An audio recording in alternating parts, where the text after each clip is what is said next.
welcome back to the second half of the Bill Yohnka Show here on Talk AM 1320 WKAN.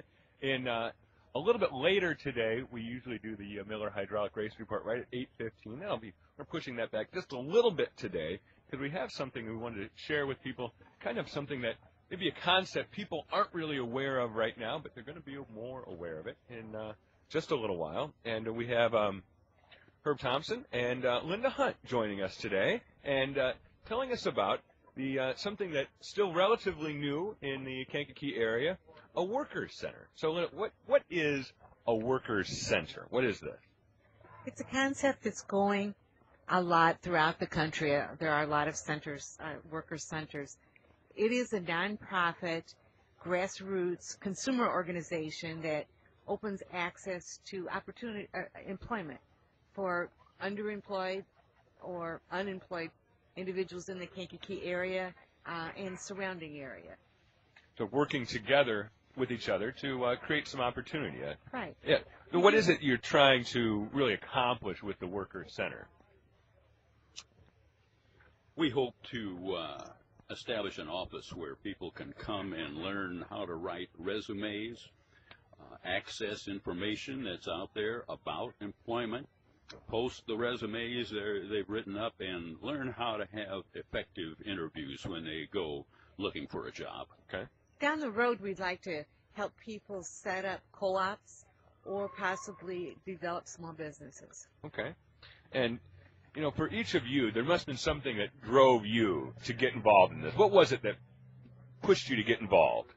Well, this happened a long time ago, but it's a very vivid memory of mine. I was home from my first year of college, and I was flat busted. And the country was in a full-blown recession that summer.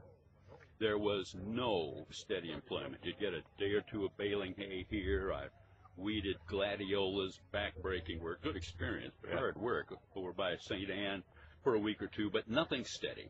And I have never in my life been more frustrated nor angry because I wanted to go back to college more than anything else in the world, and I didn't see how I was going to do it with the almost non-existent job opportunities.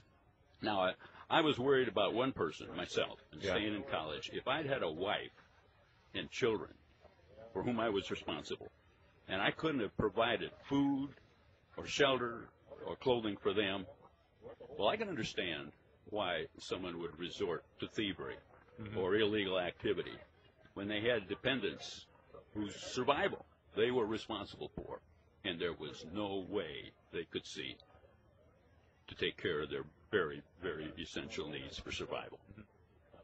And over the years as a parish minister, time and again, I encountered people looking for work and saw how demeaning and demoralizing it is when you're desperate to provide for yourself and your loved ones and you cannot do it because there simply are no opportunities. Anything we can do to help people avoid something like that, we want to do. For me, as a former executive director of a nonprofit organization that provided social services, I often found that unemployment or underemployment, money, not making much money, was at the root of many of the social problems that people were having. If they made more money, they could pay to solve some of those problems. And currently, everyone is aware of the high unemployment rate. Kankakee County, it's around 12%. Will and Iroquois County, it's hovering around 10%.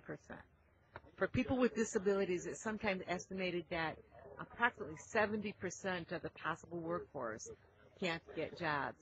For other minorities, it's really high. There are a lot of people living at the poverty level or just struggling to eat, make men's ends meet. And I know you've been meeting not only with your own group, but also with social service agencies. What can you tell us about that? Well, when people go looking for work at a social service agency, they usually need several kinds of help, including employment services.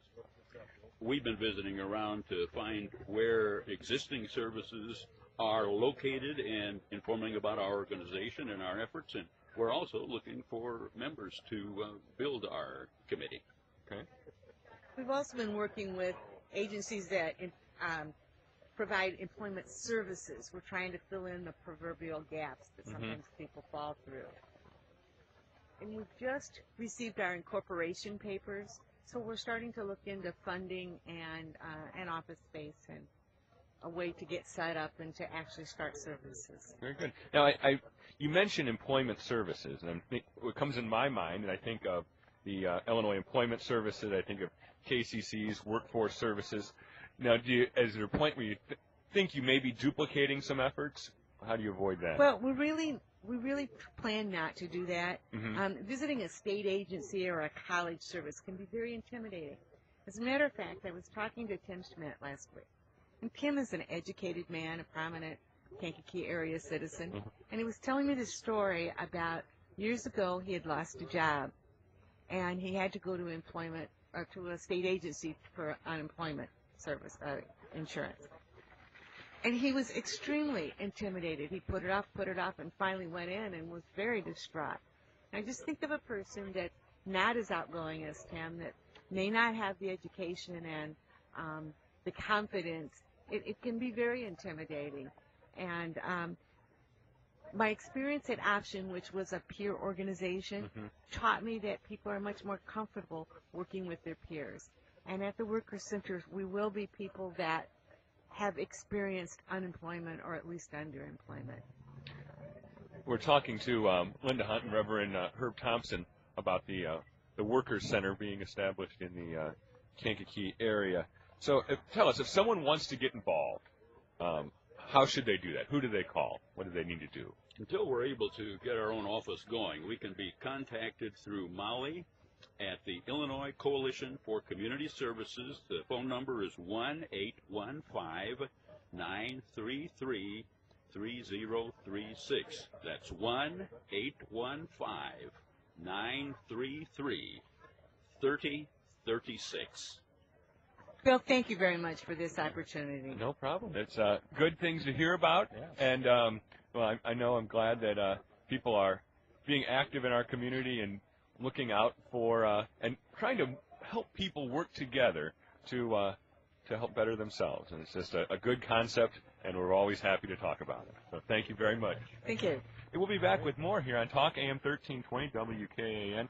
Big thank you to Herb and Linda for stopping by, and we'll be back with more here on Talk AM 1320 WKAN.